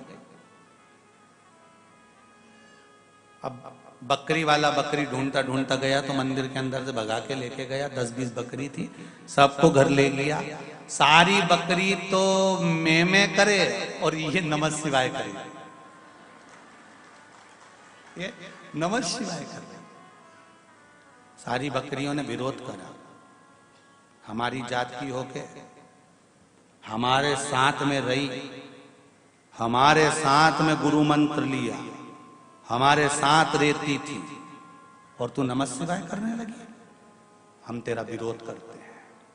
होता है क्रिकेट के मैदान में खिलाड़ी खेलता है, शोर खिलाड़ी कभी नहीं मचाते। शोर कौन मचाता है? अरे जम के तो बोलो। जितने दर्शक होते हैं ना खेल के मैदान में, शोर वो मचाते हैं। जब जब तुम अच्छा काम करोगे, चौके और छक्के लगाओगे, सारी दुनिया के लोग तुम्हारी टांग खींच के शोर मचाएंगे। शोर हमेशा दर्शक मचाता है, खिलाड़ी शोर नहीं मचाता। खिलाड़ी अपने खेल पर ध्यान देता है कि बॉल आ रही है और लगाना है छक्का, लगाना है चौका, कितने रन बनाना है, ये खिलाड़ी के ऊपर रहता है। तुम अपनी फैक्ट्री चलाओ, तुम अपना काम करो, तुम अपनी दुकान चलाओ, तुम अपना व्यापार करो, तुम अपनी नौकरी करो, तुम अपना घर संभालो, तुम अपना परिवार संभालो। बाहर वाले कितना शोर मचा रहे हैं, रिश्तेदार कितना कोस रहे हैं, कितनी गाली दे रहे हैं, तुम्हें उससे मतलब नहीं होना चाहिए। तुम तो और छक्का, ये ले और चौका, ये ले। कब तक सोचोगे कि शोर मचाने वाला कितना शोर मचा रहा, उसने ये बोल दिया, उसने वो बोल दिया, उसने वो बोल दिया। तो वो शोर मचाना, वो तो खिलाड़ी खेलेगा, पिच पर है, अपने काम में है, फैक्ट्री पर है, दुकान पर है, व्यापार पर है, व्यवसाय पर है। तो दर्शक तो शोर मचाएंगे, दुनिया के लोग तो ताना देंगे, उंगली उठाएंगे, अपशब्द कहेंगे, गालियां देंगे। उनका तो काम है शोर मचाना। तुम तो अपना काम करो, तुम तो अपना काम करो। वो मौसी जी आई थी, ऐसा बोलकर चली गई तुम्हारी मम्मी से, मम्मी मेरे से मुंह फुला के बैठी है। अब वो दर्शक के चक्कर में तू घर क्यों फोड़े जीजी, क्या करना तेरे को? शोर मचाने वाले शोर मचाएंगे, तुम अपनी पिच पर, अपनी जो खिलाड़ी है वो अपना क्रम पूरा करे। फुटबॉल वाला हो चाहे क्रिकेट वाला हो, चाहे जिस पिच पर हो, अपना खेल आपको खेलना है। दुनिया शोर मचाती रहेगी, उसका काम है, उंगली उठाती रहेगी, ताने देते रहेंगे, आप शब्द कहते रहेंगे, तुम अपना कर्म करे जाओ। हाथी जाए बाजार ने कुत्ता भूखे हजार, तुम अपना कर्म क्यों नहीं करते?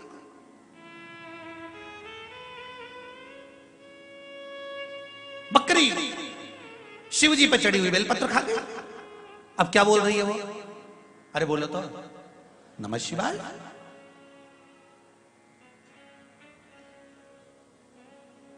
कई लोगों को टेंशन हो गया, जितनी बकरी थी उन्होंने इसको हटा दिया, सींग मार के धक्का के। ये बकरी बेचारी बाहर खड़ी थी, इसका मालिक आया सुबह, बाहर कैसे निकल गई, इसने धक्का के फिर अंदर कर दिया। फिर वो मैं बोलने वाली ने इसको फिर भगा दिया, वो फिर आया, इसको फिर अंदर कर दिया। ये बार बार बाहर आ रही थी, तो बकरी के मालिक को लगा इसको कोई बीमारी हो गई है, इसलिए बकरी किसी काम की नहीं रही, इसलिए बकरियां इसके साथ नहीं रहना चाहिए, अगर रहेंगी तो बीमार पड़ जाएंगी। अब इनको क्या मालूम था कि दिल की बीमारी होगी। नमः शिवाय बोलने लगी है बकरी। अब उसको कोई बकरी की आवाज तो सुनाई देती थी, पर बकरी बकरी आपस में आवाज सुनाई देती, बकरियों आपस में बोलती है तो मन की बात है। पक्षी पक्षी की बात जानता है, मनुष्य मनुष्य की बात जानता है, हाथी हाथी की बात जानता है, घोड़ा घोड़े की बात जाने, पशु पशु की बात जाने, गौ माता की बात जाने।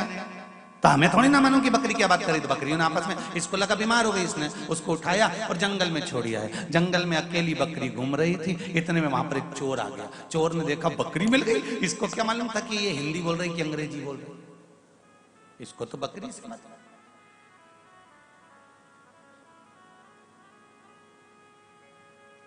भाई समझने वाला ही समझ सकता है ना। अब तुम बाजार में से जा रहे हो, किसी रोड पे से जा रहे हो, इतने में एक कुत्ता आ गया, ठीक है। अब तुम कितनी भी अंग्रेजी पढ़े, तो कुत्ते से कितनी एक्सक्यूज मी करोगे?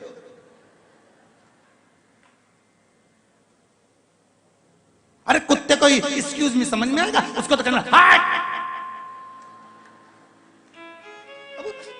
तुम एक्सक्यूज मी, अब कुत्ता है, अंग्रेजी समझेगा।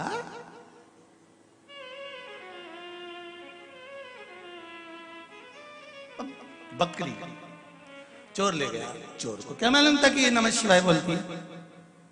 चोर को क्या मालूम, उसने तो बकरी को लिया और जाके बाजार में बेची आया। पैसा इकट्ठा हो गया, उसने जिसको बकरी बेची थी बेचारा किसान था, बहुत गरीब रहा, उसने थोड़े से पैसे में ले ली, बकरी का दूध निकलता, बेच आता। सारे दुनिया में वो बकरी का दूध इतना मीठा था क्योंकि नमः शिवाय बोलती थी, और बकरी का दूध बेचता वो धनपति बन गया। एक बार किसी नगर का राजा का मंत्री वहां से निकला, रास्ता भटक गया, भूख लगने लगी, इसके यहाँ पहुंच गया, भूख लगी है, बकरी का दूध दे दिया, उसने पिया, बड़ा स्वादिष्ट है बकरी का दूध, कितना आनंद है इस दूध में, काहे का है? बकरी का दूध है, बड़ा मीठा है ये। हाँ साहब, मेरा बकरी का दूध सब दूर जाता है, लोग बहुत खरीदते हैं, बहुत व्यापार चलता है मेरा। अच्छा, वो चले गया मंत्री भी। राजा के नगर में राजमाता बीमार पड़ गई। राजमाता बीमार पड़ी तो औषधि देने वालों ने कह दिया इनकी अंतिम सांसें चल रही है, इनके पास बैठकर भगवान का गुणगान करो, नाम नाम लो, कृष्ण नाम लो, शिव नाम लो, भगवान का नाम लो, क्योंकि अंतिम सांसें चल रही है। राजा ने कहा इतना समय किसके पास कि इनके पास बैठे रहेंगे और राम नाम गाएंगे, कृष्ण नाम शिव नाम गाएंगे। क्या करा जाए? किसी द्वारपाल को बिठा दें तो वो भी नहीं गा सकता 24 घंटे, क्या करा जाए? मंत्री ने कहा एक बकरी है जो बकरी दिन भर सुबह से लेकर शाम तक नमः शिवाय नमः शिवाय नमः शिवाय नमः शिवाय बोलती है। अच्छा राजन ऐसी भी कोई बकरी होती है? हाँ पकड़ के लाओ। गए किसान को भी लाए, बकरी को भी लाए। किसान ने कहा मैं इसी बकरी के दूध को बेचकर अपना यापन करता हूं, साम में दे नहीं सकता। देना तो पड़ेगा, हम तुम्हें धनपति बना देते। पूरा पैसा दे दिया, ढेर संपदा दे दी, बकरी खरीद ली, राजमाता के पास में रख दिया। वो नमः शिवाय बोलती जाए, राजमाता देखती जाए। बकरी का दूध जो निकले राजमाता को पिलाया गया, राजमाता एकदम स्वस्थ हो गई, खूब अच्छी हो गई राजमाता। अब सोचिए बकरियों ने विरोध करा, वहां से निकलकर चोर के पास गई, जंगल में गई। जंगल के बाद में किसान की यहाँ गई, किसान की यहाँ से राजघराने में चली गई और राजघराने में राजमाता उस बकरी को अपने राजघराने के ठाट में रखने लगी। केवल नमः शिवाय की एक बेलपत्र खाई थी और राजघराने तक पहुंची।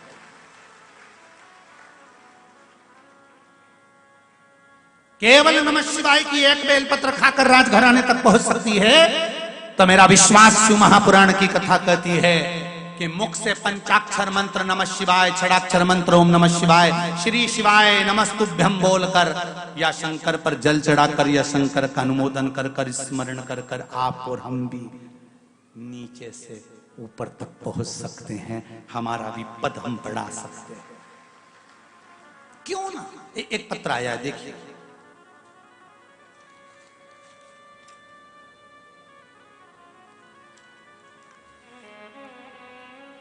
मैं हर्षा पटेल हैदराबाद से हूं। हर्षा जी पटेल कहीं बैठी हो तो खड़े हो, आप ही हैं, दोनों हाथ हिला दीजिए। श्री शिवाय नमस्तुभ्यम।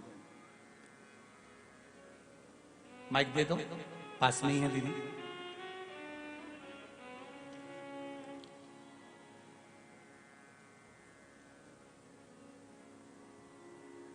महाराज जी लॉकडाउन से मेरे पति का जॉब चले गया था और आगे आप क्या कहें महाराज जी, कुछ भी मैनेज नहीं हो पा रहा था, चिंताएं सताई जा रही थी। लॉकडाउन में आपकी कथा, शिव महापुराण की कथा सुनी, आपने बताए अनुसार मैंने पशुपति व्रत किया। बाबा की कृपा से ऐसा चमत्कार हुआ कि बाबा 20,000 रुपए से कार्य चालू करा। कहाँ है बहन? श्री शिवाय नमस्तुभ्यम बोलिए। क्या नाम है बहन जी? हर्षा पटेल। बहुत बहुत साधुवाद।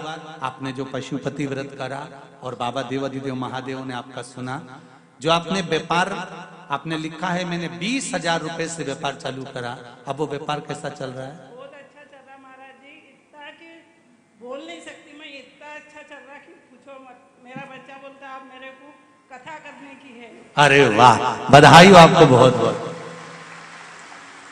आपने लिखा है दीदी 20,000 रुपए से व्यापार चालू करा, आज बाबा की कृपा से हमारा बिजनेस बहुत अच्छा चल रहा है। मेरे बेटे का व्यापार में भी उन्नति हो गई, घर में किसी तरह की कोई परेशानियां नहीं है। अब मैंने रोज 1 लोटा जल और श्री शिवाय नमस्तुभ्यम की रोज एक माला करती हूँ। बाबा इतना दे दिया कि अब शिव पुराण की कथा लेने का मन करता है। अब लॉकडाउन से समय कितना बीता, दुख की घड़ी है। बैठो बहना, श्री शिवाय नमस्तुभ्यम, बैठी। गया सारी समस्या का हल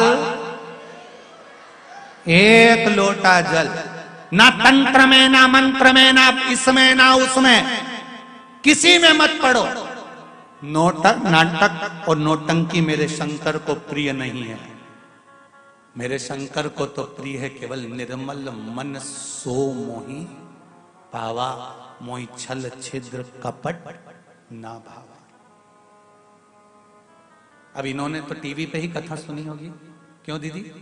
केवल टीवी पर, मोबाइल पर सुनी होगी कथा। टीवी और मोबाइल पर सुनी है, बैठो।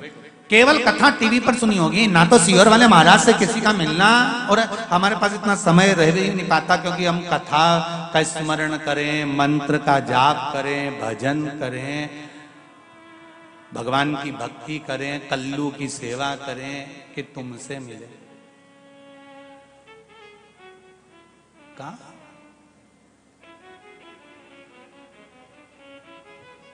आप तो बस केवल दिल से उसे पुकारो।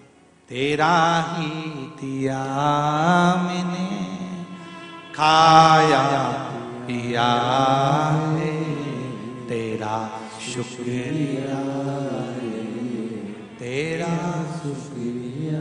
आप शिव मंदिर जाना चालू तो करो, आप शंकर को एक लोटा जल चढ़ाना तो चालू करो, आप शंकर को चढ़ी हुई बेलपत्र ही चढ़ाना चालू कर दो। आपके पास में धन नहीं है, आप बेलपत्र नहीं खरीद सकते, आप चावल का दाना भी नहीं खरीद सकते, तो मंदिर की चढ़ी हुई बेलपत्र तो चढ़ा सकते हो। वो भी नहीं कर सकते तो शंकर के मंदिर पे जाकर एक बार मुस्कुरा तो सकते हो।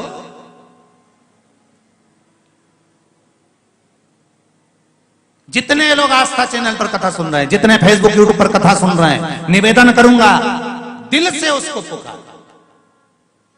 शिव महापुराण की कथा सुन रहे हो तो दिल से सुनो, दिल से कहो।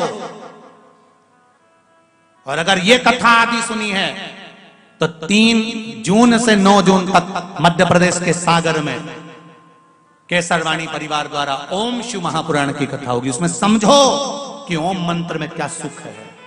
वो भी आएगी 2 बजे से 5 बजे तक आस्था चैनल पर।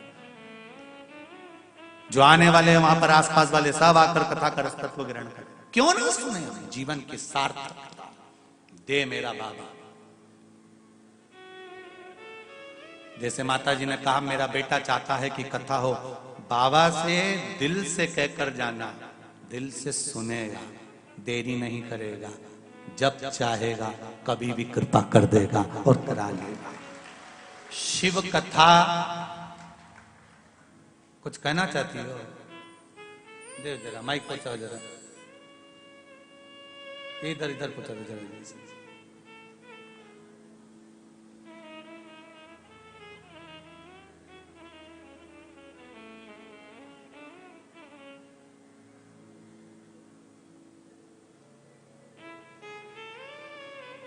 श्री शिवाय नमस्तुभ्यम। श्री शिवाय नमस्तुभ्यम। कहाँ से आई हैं आप?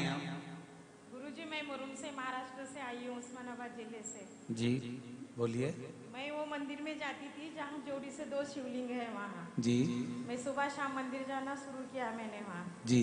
कहते थे मेरे को सुबह चली शाम चली, पहले तो हम कोई जाते नहीं थे, अब जा रही है। फिर भी मैंने जाना चालू किया, धीरे धीरे सभी जाने लगे। वहाँ पे नंदी नहीं था बाबा, नंदी भी आ गए। अरे वाह। हाँ बाबा, बस एक इच्छा है बाबा, जो जोड़ी से शिवलिंग है उस मंदिर में, वहाँ जलाधारी नहीं है ऊपर। मेरा मन कहता है कि वो लगवाऊं। क्यों नहीं, अगर वहाँ जलाधारी नहीं है तो लगवा सकते हो। हाँ बाबा, दोनों भी शिवलिंग पे। जी जी जरूर लगवाइए, जरूर लगवाइए। श्री शिवाय नमस्ते। नमस्ते। हर हर महादेव। भगवान शिव के मंदिर का आनंद आप एक मैं वर्णन करूंगा।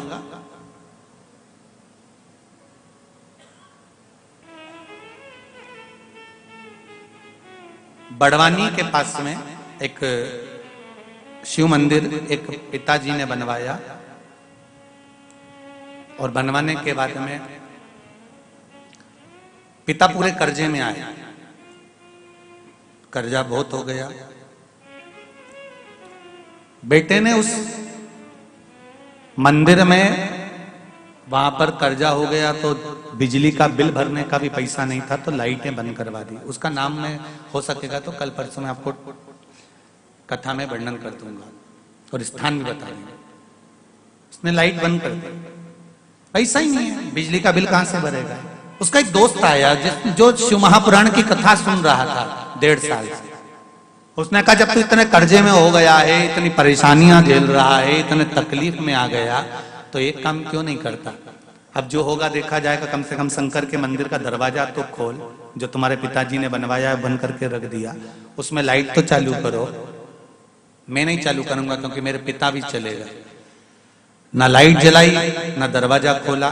समय आने के बाद फिर दोस्त ने कहा चाबी मुझे दे दे, मैं मंदिर संभालता हूँ। उसने चाबी दी, दरवाजा खोला।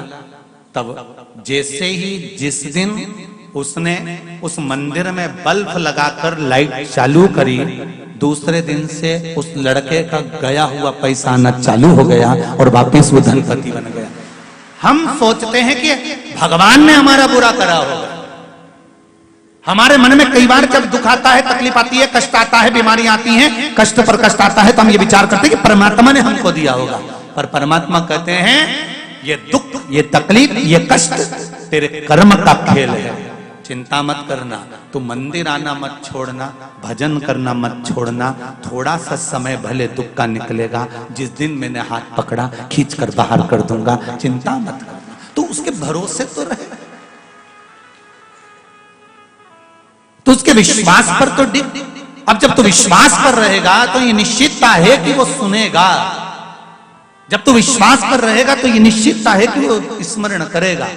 महाराज विप्रचित्त ने भगवान शंकर की जो भक्ति करी, उसमें कचरा सामान जो भी पड़ा हुआ था उसको ले जाकर विसर्जन किया, उसको ले जाकर छोड़ा। ये भी एक सेवा है। आप अगर भगवान नहीं सुन रहा, आपके पास में कुछ नहीं है, शंकर जी के मंदिर में जाकर सेवा ही कर लो, बहुत है।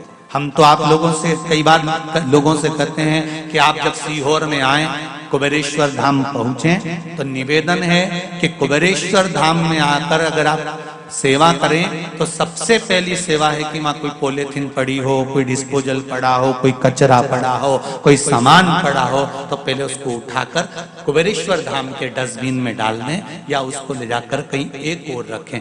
थोड़ी सी सेवा यदि कर आप धाम पर जाओगे तो ये निश्चित है कि आपके भी जीवन के दुख समाप्त होते चले जाएंगे। ये निश्चित कहना चाहते हो कुछ? समय का भान, चलो जल्दी पहुंचाओ, थोड़ा सा जल्दी बजिए, जल्दी पहुंचाओ। आपके हृदय की चित्तता का, आनंदता का विप्रचित्त ने भगवान शंकर के मंदिर का स्मरण करा। शिव जी ने पूछ लिया मांगो तुम्हें क्या चाहिए। विप्रचित्त ने कहा मेरा बेटा रावण की कैद में पड़ गया है, लंकाधिपति रावण ने सारे ग्रहों को बंदी बना रखा है, आप कृपा करिए। भगवान शिव ने कहा ठीक है, आप चिंता मत करो, मैं राहु को छुड़ा कर लेकर आता हूँ। और भगवान शंकर पहुंचे लंकेश के पास में। श्री शिवाय नमस्ते। कहाँ से आए बहन? मैं हैदराबाद की हूँ। जी बोलिए। मेरी बहन की बेटी है जो उसको बचपन से प्रॉब्लम है। अब उसके पैर भी उसके काम नहीं, साथ नहीं दे रहे महाराज जी। तो ऐसा कोई उपाय है जो उसके लिए काम आ सके? वो यहाँ आना चाहती थी लेकिन आपसे मिल नहीं पाती। उसके दादा दादी यहाँ आए से है आज। श्री शिवाय नमस्तुभ्यम। शिवाय नमस्तुभ्यम। बाबा देवादिदेव महादेव की कृपा से अगर शंकर भगवान की आराधना करें, पैर भी पूरे टेढ़े हो गए हैं। आज वो दवाखाना में भी गई थी, कोई बोल रहा ऑपरेशन भी कराना है। और दिमाग से वो मम्मी पापा को भी मम्मी पापा नहीं बोलती है। श्री शिवाय किसी से बात नहीं कर पाती है वो। जी जी बैठिए बैठिए। हर हर महादेव। शंकर भगवान की आराधना में शिव पंचायत, शिव महापुराण की कथा पहले कही हुई है। शायद शिव पंचायत कहाँ हुई थी? कहीं पर हुई है शिव पंचायत शिव महापुराण कथा, स्थान का स्मरण नहीं आ रहा। तो शिव पंचायत शिव महापुराण की कथा में तीसरे या चौथे दिन एक बीमारी शरीर के अंतर्गत हो जाती है जिसमें नसें धीरे धीरे चौक होती चली जाती है, जिसका इलाज विदेश में भी नहीं है। शरीर धीरे धीरे धीरे धीरे जाम होता चले जाता है। तो शिव पंचायत शिव महापुराण की कथा में अभी तो स्मरण नहीं होगा हमको, और उस कथा में उसका वर्णन किया है। अगर वो शंकर जी की आराधना पीपल की जड़ का प्रयोग वाला उसमें वर्णन किया गया है, वो अगर कर लेती हैं तो धीरे धीरे उसकी याददाश्त भी प्रबल होगी और वो बच्ची धीरे धीरे चलने के लायक भी होगी और उसके हाथ पैर भी ठीक होना प्रारंभ हो जाएंगे। हर हर महादेव। लंकाधिपति रावण, लंकेश तुरंत उसी समय पर बाबा देवादिदेव महादेव की कृपा से शिव जी ने जाकर कहा, बोलो लंकेश पूछ रहा, बाबा आज आप यहां आए हो, कैसे आना हुआ? शंकर भगवान ने कहा, भोलेनाथ जी बोले, शिव जी कहते हैं, बाबा देवादिदेव महादेव कहते हैं तुम कैसे आए? शिव जी ने कहा कि आपने राहु को बंदी बना रखा है, राहु को छोड़ दो। क्यों? किस लिए? क्या कारण? क्यों छोड़ा?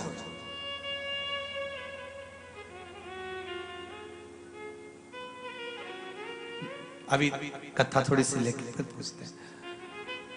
तो कहा क्या कारण हो सकता, किस कारण? रावण ने जब पूछा भोलेनाथ जी से कि मैं राहु को क्यों छोड़ूं, शंकर भगवान कहते हैं राहु को छोड़ने का कारण केवल इतना है क्योंकि राहु के पिता विप्रचित्त को मैंने वर दिया है कि तुम्हारे पिता को मैं छोड़ा, तुम्हारे पुत्र को मैं छोड़ा कर लेकर आऊं। शिव महापुराण की कथा कहती है यदि कोई बंधन में पड़ जाता है, किसी को कोई बंधन हो गया, बंधन से मतलब है कारागार, आदि प्रशासनिक कारागार जब पड़ जाता है, कोई बंधन हो जाता है, कोई कहीं बंद हो जाता है, कोई कार्रवाई हो जाती है, प्रशासनिक कोई कार्रवाई हो जाती है और नहीं छूटता, तो शिव महापुराण की कथा बड़ा सुंदर बात कहती है 5 दीप। कितने दिए? 5। अगर कोई प्रशासनिक अगर कोई बंधन है तो 5 दीप। पहला पीपल के वृक्ष के नीचे, दूसरा बेलपत्री के वृक्ष के नीचे, तीसरा आंवले के वृक्ष के नीचे, चौथा बट वृक्ष के नीचे और 5वां घर की चौखट पर। जिस घर से उसके ऊपर केस हुआ है या बंधन हुआ है, 5 दीप भगवान शंकर के कुंदकेश्वर महादेव का नाम लेकर लगाया जाता है, तो कुछ ही समय में उसके पक्ष में निर्णय आता है और वो कैद से मुक्त हो जाता है। ये 5 दीप बंधन मुक्त होने के लिए। राहु को बंधन से मुक्त कर दिया, मैंने पिता को वर दिया है, उसने मेरे घर की सेवा करी है, चाकरी करी है, आराधना करी है, मैंने उसको वर दिया, छोड़ दिया। राहु को छुड़ाया विप्रचित्त के कहने पर भगवान शंकर ने, और राहु को अपने पास रखा। विप्रचित्त ने कहा प्रभु आपने मेरी बात को स्वीकार करा, मैं दानव हूं, मैं असुर हूं, मैं राक्षस हूं, इसके बाद भी आपने स्वीकार करा। शंकर भगवान कहते हैं विप्रचित्त मेरा भजन करने वाला देवता है, असुर है, क्या है, मुझे उससे मतलब नहीं है, मैं तो इतना जानता हूं कि वो हृदय से मुझे भज रहा है तो वो मेरा अपना है, मुझे उससे मतलब। महाराज शंभो शरणे मांगू घड़ी रे घड़ी, दुख काटो दया करी ने दर्शन